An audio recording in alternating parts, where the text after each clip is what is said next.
Oui, bonjour. Vous êtes adjoint au délégué à la sécurité routière. On vient d'entendre le nouveau clip de prévention. On peut le voir à la télé, on va pouvoir l'entendre à la radio à partir de jeudi.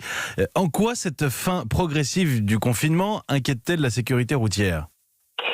Oui, eh bien parce que, comme vous l'avez dit, le trafic va reprendre, l'activité économique va reprendre, et donc tout ça implique beaucoup d'usagers sur la route, une reprise partielle, voire totale, du trafic sur la route, avec des usagers qui ont peut-être perdu parfois leurs réflexes, leurs habitudes sur la route, et puis des usagers nouveaux, des usages nouveaux, des modes nouveaux de déplacement, des personnes qui vont utiliser par exemple le vélo plus qu'avant. Il y a des initiatives du gouvernement, des collectivités pour favoriser ce mode de déplacement, peut-être l'usage de roues motorisées, puisque les transports en commun vont être un peu plus difficiles à utiliser dans cette période. Et donc tout ça, c'est de nouveaux usages, des usagers moins expérimentés et forcément des risques d'accident.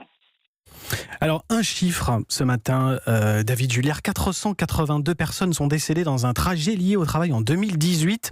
Trajet domicile, travail très accidentogène.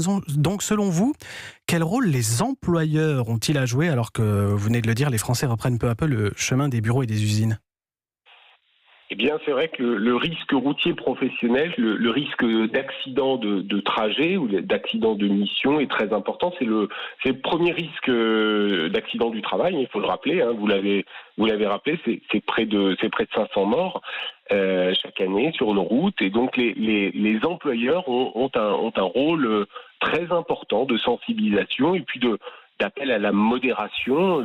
La voiture n'est pas le bureau. On n'appelle pas un collaborateur dans sa voiture quand il est au volant. Il y a un certain nombre de dispositions à prendre et de mesures de responsabilité sur évidemment le port de la ceinture, l'absence d'alcool qui doivent être mises en œuvre par les chefs d'entreprise. Merci David Julliard, adjoint au délégué à la sécurité routière. Merci.